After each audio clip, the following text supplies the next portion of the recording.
Hello दोस्तों, स्वागत है आपका मरीन हब में। मैं आपका narrator chief engineer Ravi Gupta. आज हम बात करेंगे एग्जॉस्ट वाल्व के आइसोलेशन के बारे में। आज हम बात करेंगे कि एग्जॉस्ट वाल्व जो एम इंजन का है उसके ऊपर जब हमें ओवरऑलिंग करना है उसके पहले हम उसको कैसे आइसोलेट करेंगे, क्या क्या प्रोसीजर है जिसको हम फॉलो करेंगे स्टेप बाई स्टेप, ताकि हम ये इंश्योर कर सकें कि हमारा एग्जॉस्ट वाल्व प्रॉपरली आइसोलेट हुआ कि नहीं हुआ। तो दोस्तों, आज की वीडियो हम जानेंगे एग्जॉस्ट वाल्व कैसे आइसोलेट करते हैं। पहला काम जो हमें आइसोलेशन के पहले ये जानना ज़रूरी है कि कौन कौन से वाल्व किस पर्पज़ के लिए प्रोवाइड किए जाते हैं। जैसा वो पता है कि ये जो है फ्यूल और बूस्टर यूनिट है, ये आपका एक्स्ट्रा सोल एक्चुएशन यूनिट है, ये आपका एक्यूमुलेटर क्विल्स है, यहाँ आपका अल्फा लुब्रिकेटर है। बेसिकली और ये आपका फ्यूआ वाल्व है। उसके साथ साथ यहाँ पे काफ़ी सारे वाल्व ब्लॉक होते हैं। इन वाल्व ब्लॉक का काम क्या है? To isolate the individual HCU unit. अब किस तरह ये HCU यूनिट आइसोलेट करेंगे? 420 जो है ये मेन वाल्व है जिसमें ऑयल जो है इंडिविजुअल HCU यूनिट पे आता है थ्रू 420 वाल्व। 421 ड्रेन वाल्व है। उसके बाद 421 जो 421 वो ड्रेन वाल्व हो गया। उसके बाद जो 430 है वो आपका है valve for double wall pipe leakage. अगर डबल वॉल के पाइप में लीकेज हुआ तो 430 के वाल्व से हम लोग ये करते हैं। 431 क्या है? आउटर पाइप का ड्रेन वाल्व है। 560 आपका सप्लाई हाई प्रेशर ऑयल जाता है एमी लुब्रिकेटर पे।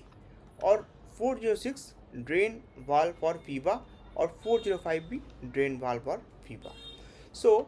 हमें अगर एग्जॉस्ट वाल्व एक्चुएटर पे काम करना है तो हमें इन सारे वाल्व के बारे में नॉलेज होना चाहिए। ये जो सारे वाल्व होते हैं ये सबसे इम्पोर्टेंट होता है ये 420, और दूसरा सबसे इम्पोर्टेंट होता है 421। उसके बाद होता है 560 और उसके बाद आपका बाकी सारे। ये 560 यहाँ पे देख रहे हैं, यहाँ 421 और 420 ये तीन वाल्व बहुत इंपॉर्टेंट है। क्यों? ये 420 जो वाल्व है इसका काम है बेसिकली ये जब ऑयल आपका इंडिविजुअली HC यूनिट पे आ रहा है उसको आइसोलेट करने के लिए ये काम आता है। 421 सिस्टम को डीप्रेशराइज करने के लिए काम आता है। अब जैसे कि आप ये देख पा रहे हैं, ये आपका प्रेशर मेजरिंग पॉइंट है। मतलब बेसिकली क्या है, यहाँ से हम प्रेशर गेज लगा के चेक कर सकते हैं कि सिस्टम ड्रेन हुआ कि नहीं हुआ। अब देखते हैं ये हमारा एग्जॉस्ट वाल्व है। इस एग्जॉस्ट वाल्व को आइसोलेट हुआ कि नहीं हुआ इसके लिए हम ये प्रोसीजर फॉलो करेंगे। पहला प्रोसीजर क्या है कि पहले हम 420 को क्लोज करेंगे। 420 क्या है? 420 आपका main inlet to the HCU है। उसके बाद 421 को हम ओपन करेंगे। तो मतलब inlet to the HCU block को हमने बंद किया तो पूरा ऑयल जो सर्वो ऑयल जो इंडिविजुअली HCU यूनिट पे आ रहा है वो बंद हो गया। उसके बाद उसको हमने ड्रेन कर दिया।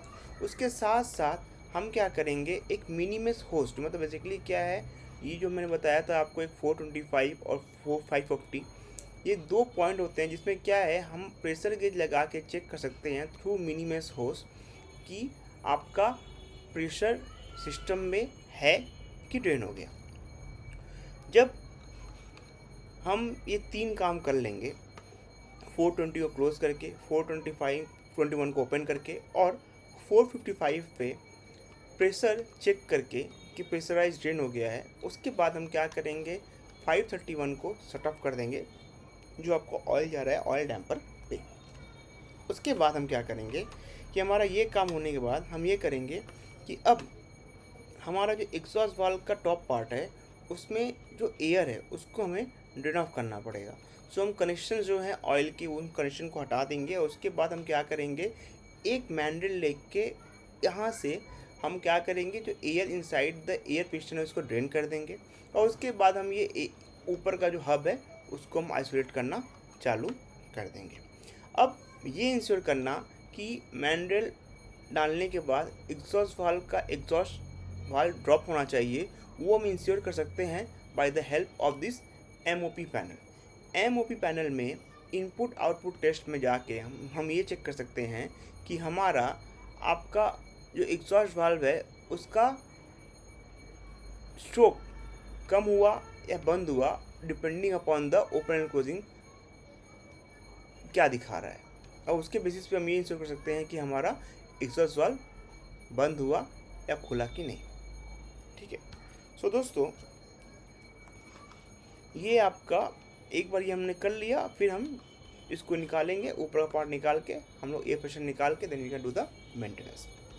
सो दोस्तों, आज की वीडियो में हमने क्या जाना, हमें सबसे इम्पोर्टेंट चीज़ जाना है कि पहले हमें सिस्टम को आइसोलेट करना पड़ेगा। सिस्टम को आइसोलेट करने के लिए 3 वाल्व बहुत ज़रूरी हैं, 420, 421 और आपका 425 या 455, जिससे हम मिनी मेश कपलिंग, जिससे हम चेक करेंगे आपका प्रेशर ये ड्रेन हुआ कि नहीं हुआ। एक बार सिस्टम ड्रेन हो गया, उसके बाद हम क्या कर रहे हैं कि आपका जो ये एयर पिस्टन है, यहाँ पे एयर इनलेट है, यहाँ पे एक मैंडल डाल रहे हैं और इसको हम इसकी जो यहाँ पे जो हवा है, इस हवा को हम लोग ड्रेन कर रहे हैं। एक बार ये हवा ड्रेन हो गया तो ये आपका नीचे आ जाएगा। अब ये नीचे आया कि नहीं आया कैसे पता चलेगा, ये हम लोग एमओपी पैनल में जाके ये जो फीडबैक सेंसर है ये आपका सिग्नल एमिट करेगा, उससे हम कंपेयर कर सकते हैं कि हमारे यहाँ प्रॉपरली डाउन आया कि नहीं आया। अगर ये आ गया है तो इसका मतलब आपका हमारा सिस्टम ड्रेन हो गया है, हमारा सिस्टम एयर भी ड्रेन हो गया है, देन हम लोग इसको ओपन करके एग्जॉस्ट वाल्व को निकाल सकते हैं। तो दोस्तों, अगर आपने कुछ वीडियो सीखा है तो प्लीज़ हमारे चैनल को लाइक करें, शेयर करें और सब्सक्राइब करना ना भूलें। हम मेन इंजन के हर एक पॉइंट के ऊपर वीडियो बना रहे हैं, एससीयू, एग्जॉस्ट वाल्व, फीवा वाल्व, सब कुछ के ऊपर वीडियो बना रहे हैं। आपको जो भी वीडियो देखना है आप जस्ट जाइए प्लेलिस्ट में या आप डिस्क्रिप्शन बॉक्स चेक कीजिए, आपको सारे वीडियो का लिंक मिल जाएगा। Thank you friend, have a good day.